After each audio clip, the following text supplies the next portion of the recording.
In this week's news bulletin, Australian faith leaders discuss religious freedom. Christian families flee as ISIS pushes towards Homs. And hope and happiness visit Palm Island. This is InFocus Christian News and Current Affairs.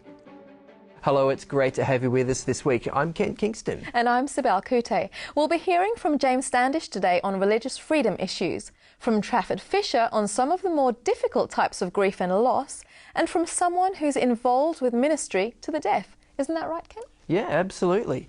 Larry Evans is passionate about making sure that wherever you live in the world, even if you can't hear, you can still hear the good news of the gospel. He seems like a fun guy, so I'm looking forward to that. News time? That's right. Representatives of more than 20 religious and secular groups gathered in Sydney last week to discuss the politically sensitive issues of religious freedom. The roundtable closed-door meeting was hosted by Australian Human Rights Commissioner Tim Wilson, who said his goal was for the diverse groups represented to find common ground. Issues on the table included the rights of faith-based schools, religious vilification, adoption law and same-sex marriage. The Commissioner said he hopes the gathering is just the first of a number of round-table discussions on religious freedom issues that will guide the making of fair and effective legislation. And later in the programme, James Standish, who participated in the roundtable, is in to discuss the implications of the meeting. Community groups in New South Wales fear that proposed laws have been specifically designed to push through approvals for drinking and gambling outlets against the wishes of local residents. According to an op-ed published by the Byron Echo, the gambling and hospitality industry is putting pressure on the state government to smooth the path for applications to open licensed and gambling premises. Research demonstrates the presence of late-night opening bottle shops contributes to social harm, including domestic violence. And New South Wales already has the most poker machines per capita of any state in Australia. Church groups are among those who say the balance has already swung too far in favour of the alcohol and gambling industries. And the interesting thing is that often alcohol and gambling go together, and they're both super negative impacts on families. Some of those areas that can at least afford alcohol, at least afford gambling, are those areas that are often targeted by these two industries because they see a profit in it.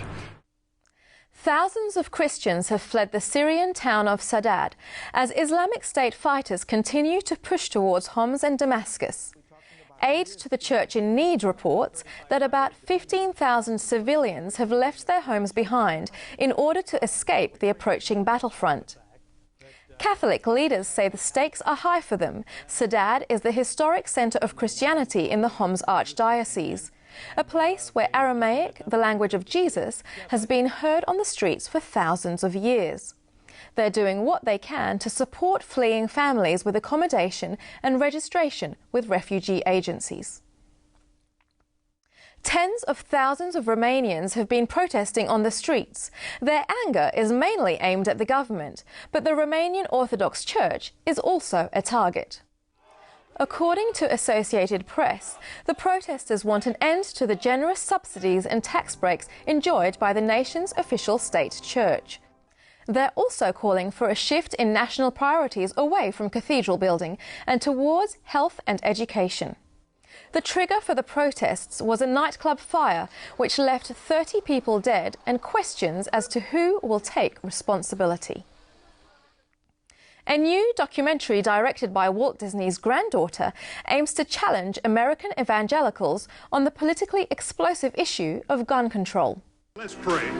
Father, we know there's a lot of people in this country that would like to register guns and take them away. If we take guns away, people are just going to kill people with something else. So what we need is Jesus and the gospel and a sidearm.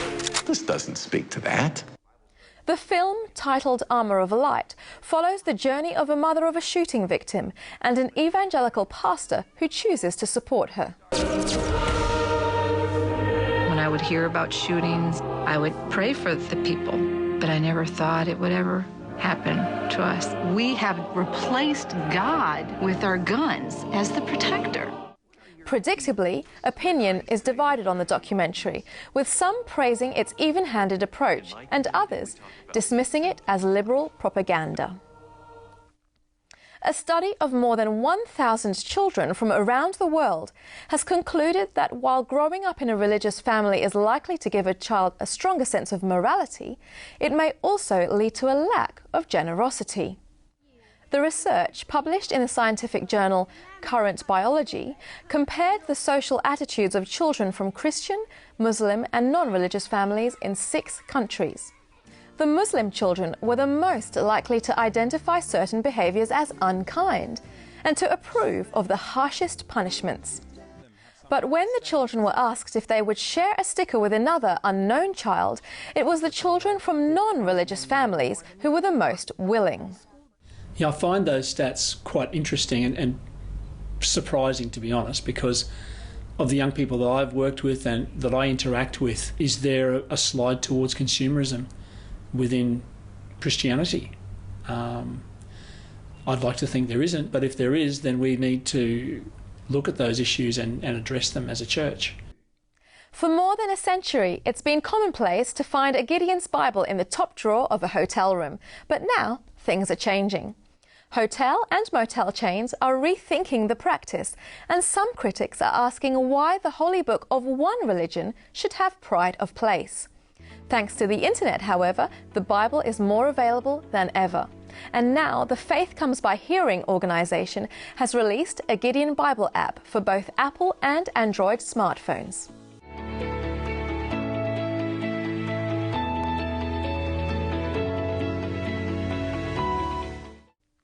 And still on Bible products, Christian bookstores in the US are reporting that a new blue letter edition of the Bible is flying off the shelves. As well as the traditional words of Christ in red, the Jesus-centered Bible also highlights Old Testament passages in blue that cast light on messianic or other New Testament themes.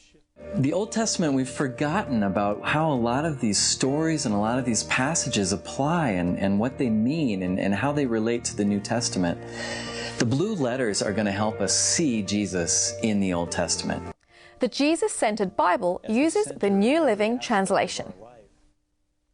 It was once known as the murder capital of Australia, but earlier this year the troubled Indigenous community of Palm Island off the coast of Townsville, Queensland, had something to smile about. At the invitation of community leaders, 54 Joy Prayer warriors from Adventist churches in Mount Isa and elsewhere around Australia descended on Palm Island with face paint, music and a message of hope. The mostly Fijian mission team found the local kids enthusiastic participants in the fun and games. The adults too appreciated the time and care that was taken and the prayers that were said. They've asked the team to return before the end of the year if possible. Staff and supporters of the Sydney Adventist Hospital have been excited to learn that 2 of their own have been nominated in the Australian of the Year awards. Dr. Yvonne McMaster is officially retired but has maintained her passion for palliative care, successfully leading a campaign against cuts to palliative care funding. She has been nominated as a state finalist for the Senior Australian of the Year. Cardiothoracic surgeon Dr. Ian Nicholson is a regular volunteer with Open Heart International, a medical outreach program to developing countries based at the Sydney Adventist Hospital. He's been nominated as a state finalist for the Australian of the Year. Both awards will be announced on Australia Day in January next year. And that's this week's news. Stay with us. After the break, Kent Kingston will be chatting with James Standish about the recent roundtable on religious freedom. InFocus is back in a moment.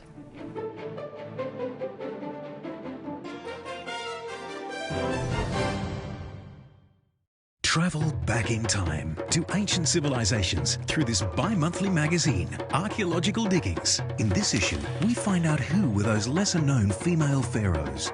Also, we follow an expert through London's antiquities shops on the hunt for contraband artefacts and turnip relics, the product of ISIS looters.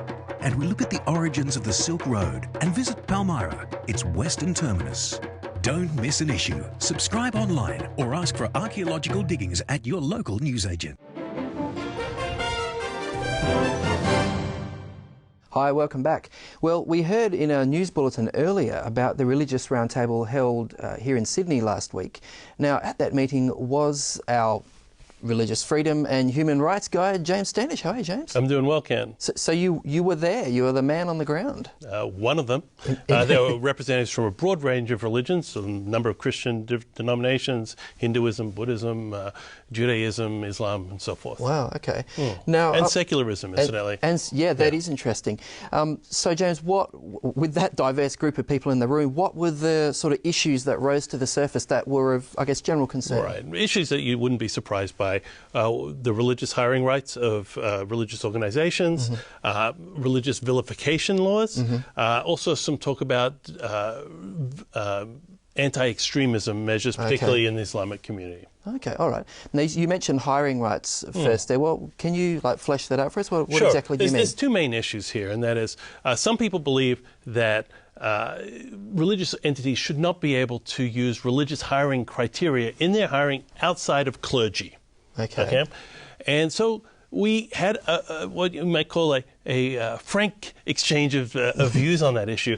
And from our perspective, religious hiring criteria are absolutely appropriate within the faith-based entity context because all organizations in society have the right to hire people who buy into their creed, their mission, their purpose. So, for example, I've told you about this before, but I applied to Greenpeace many years ago when I was a young man. I was not hired because I did not accord with their orthodoxies. You weren't quite green enough. I wasn't green enough, or I wasn't green enough in their way. Similarly, if you want to work on a political campaign or with a politician, you have to be part of their part of the movement. Part of their movement. And to take away that right from religious groups, to say you can't do what everybody else does because you are religious in nature, would be not to create equality, but to actually discriminate against religious groups. So that's the first thing. The second thing is, most people agree that priests or administrators can be hired along religious grounds. They just don't agree that people down the line can be cooks and gardeners and so forth. All right, so the example that's come up, and this has even come up as a proposal in legislation, that a faith-based school, for example, the chaplain and the religion teacher should belong to the religion that that school affiliates with, but what about the geography teacher or the gardener or the cleaner? Why should that be important? I think one of the things, whenever you hear this, what about the gardener, what about the cleaner, there's a element of snobbiness there. There's an assumption that somehow the priest and the educated person, they have an influence, but the gardener, the cleaner, well, it just so happens that the gardener and the cleaner can have a greater impact in many cases than people up the line. It's not about your position or your education, it's about who you are. And at a faith-based organization, who you are and what you project is incredibly important. Never forget, Kent, Jesus was a carpenter, Peter was a fisherman. It doesn't take a PhD to emanate and to communicate the Christian message. Boy, ordinary people who change the world. Absolutely. Hey, thanks so much, James. Really appreciate your time. Pleasure. And now it's time for Family in Focus. We understand that grief is a process many of us have to go through. Trafford, is it really that simple though? Is it just, a matter of steps from 1 to 10 or something like that? Dr. Kubler-Ross came up many years ago with a variety of issues that couples or people, individuals, will experience when they lose somebody special to them, or they might even lose their job, or they even lose a pet. There's a lot of sadness, naturally, a lot of anger sometimes. Sometimes we bargain. But when we have something that we can see, a body, if you like, a pet dies, we see the pet. It's quite final. It's final, but we somehow can see it. But there's a loss, Monica, that we don't often think about, and that's what we call ambiguous loss. Ambiguous loss. Ambiguous loss. Okay. It's about where there's no verification of death. There's no sense in which maybe illustrate. Someone doesn't come home from war. Oh, okay. Right? We don't know what happened to them. A lot of people had to deal with that through the wars. Yes. A natural disaster, tsunami or an earthquake. And there's no finding the body. How do we deal with that sort of loss when we can't see them? And so it might be even through natural disaster, or even when we lose our parents because of divorce. So our parent, our they're dad still there, but they're down. not there. Yeah, we, especially for a younger. But where have they gone? We don't know. Immigration. Where a family members might immigrate. So there's a variety of ways in which we experience that. The other part of that, Monica, is in fact we may have a body, to put it in those terms, but their minds, their mental So mental capacity. illnesses, Alzheimer's, that kind of thing. So how do you deal with this ambiguous loss?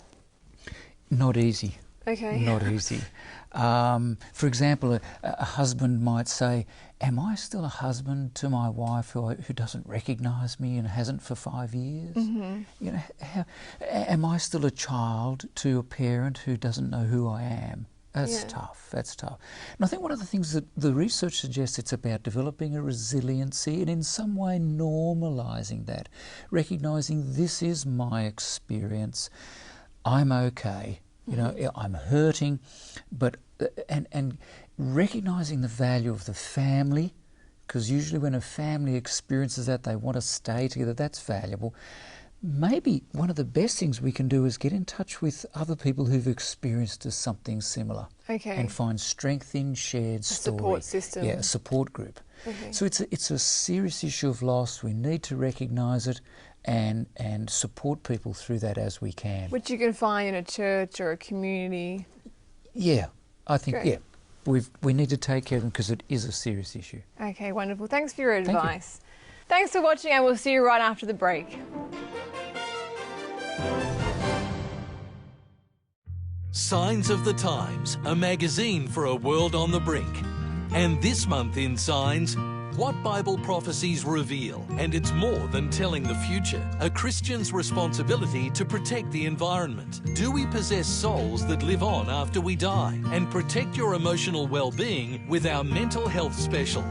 All in this month's Signs of the Times. Subscribe to Signs today and change your life.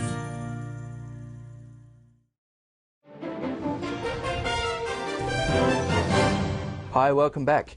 Well, they say it's one of the largest unreached people groups in the world, 250 to 300 million people around the globe. I'm talking about the deaf. And I'm here to chat with a man on a mission to the deaf, Dr. Larry Evans. How are you, Larry? Very good, thank you. Excellent. Good to be with you. Now, you work for the Seventh-day Adventist Church at the global headquarters. At the world headquarters in near Washington, D.C. Okay. So what brings you to this part of the world? Well, I had an invitation to come to speak and live for a few days with a group of deaf, not too far from Brisbane, where they gathered together for, we might call it a camp meeting type thing. Okay, and how'd that go? Yeah, it was very good. I enjoyed it. We had a wonderful time talking about spiritual things, nurturing and building up the spiritual experience of our deaf. Oh, that sounds great. I understand also, Larry, you visited Papua New Guinea while you were in this part of the world. Yes, it's a good experience. I've been to Papua New Guinea a number of times. This particular time I was talking with pastors, but of special interest was a visit with a pastor who happens to have 20 or so individuals who are deaf who are meeting each week to go to church. Okay. And they are all deaf, and he happens to be an interpreter. He has been an interpreter through grade school when he was a teacher.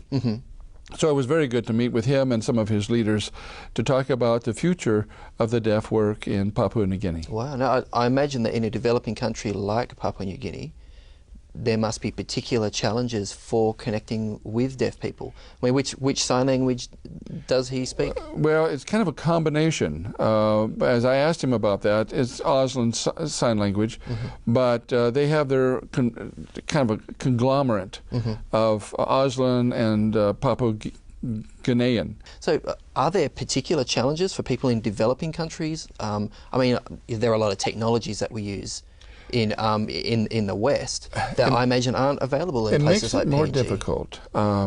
You know, one of the things working with the deaf, those of us in the more developed countries tend to think in terms of PowerPoint and computers and all this. I would venture to say that whether we are developed or developing countries, the number one thing is relationships. Yeah. You know, it's not a program that's going to reach the deaf. It's people. People who care, people who are compassionate, and the deaf respond to that. The problem with the deaf, wherever we are, no matter what country, is they have been felt to be ostracized, pushed out of the culture, pushed out of whatever, neglected. Excluded. Excluded. Oftentimes not intentionally, but they feel that. Yeah. Well, I mean, as I said in my introduction, 250 to 300 million people around the world who are considered an unreached people group.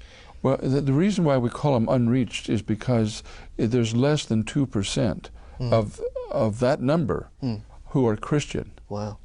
So, and the reason why, to a large degree, that they are not is because, one, they feel that the God of those who worship doesn't know how to communicate with the deaf.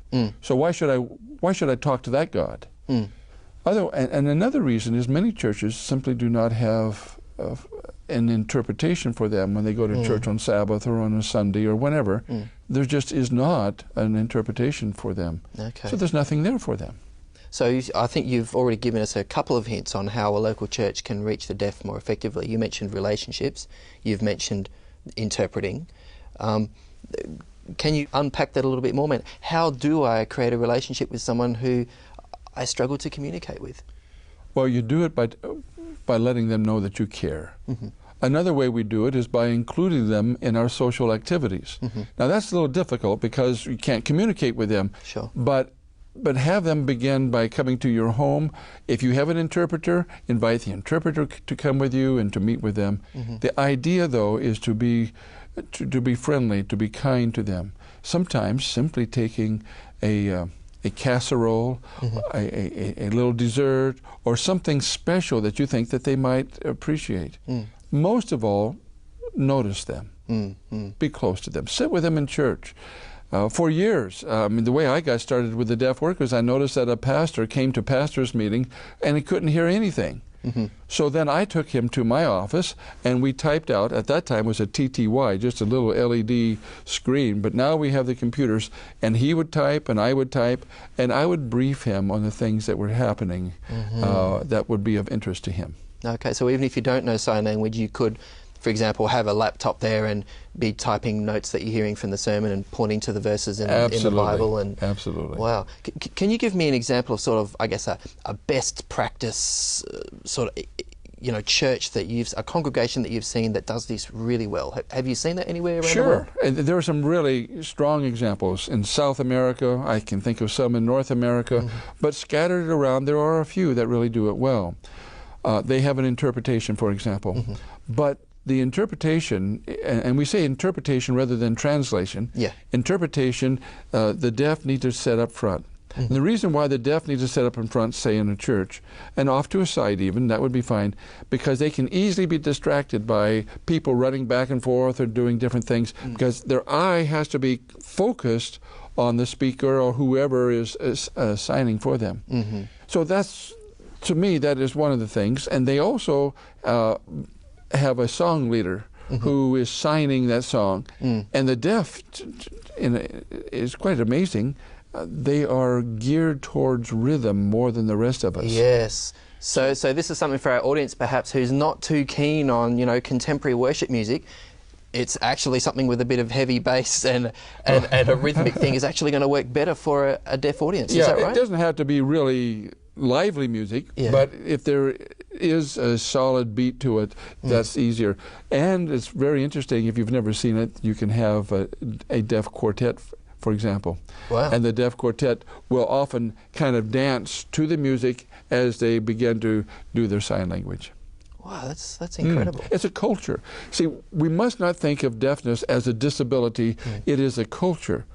And since I mentioned the word disability, something that's very, very important is we must not think of deafness as a disability or any other impairment, because if we do that, we begin to identify a person with what they cannot do rather than who they are. One of the best things that the rest of us can do, regardless of, quotes, the disability, it is to identify with what they can do. if we do that, then we can find a place for them in the church.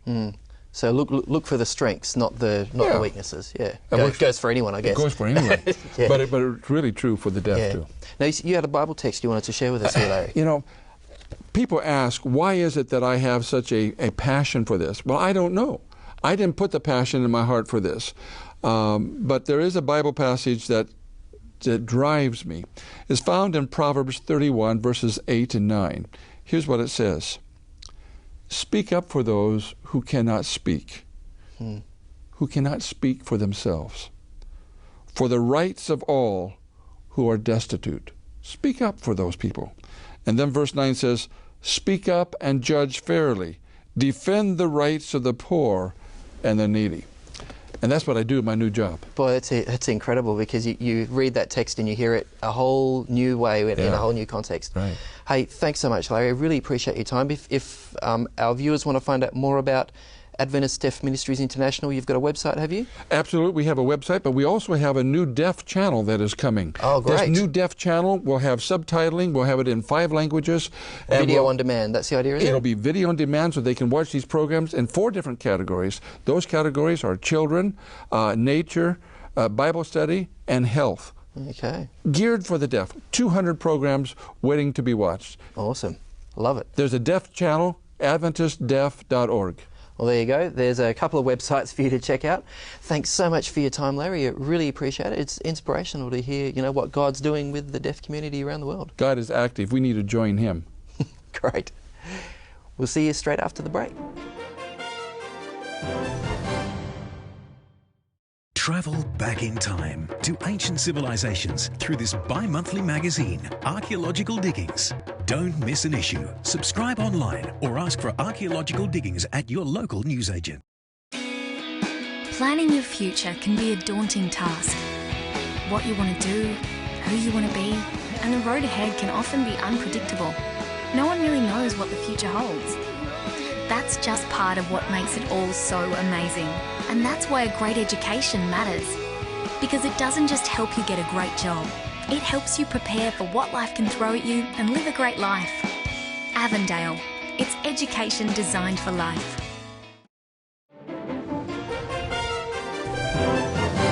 Hello, welcome back. Well, Kent, I guess that wraps it up for this week. Yeah, I think you got that right. There's just enough time, though, to give a reminder that all the InFocus videos are there waiting for you on our website. This week's episode, last week's episode, and way back to the dawn of time. Yes, a whole 6 years. That's right. Check it out sometime. The web address is, as always, record.net.au. Thanks for your company, and we'll see you next time on Record in Focus. God bless.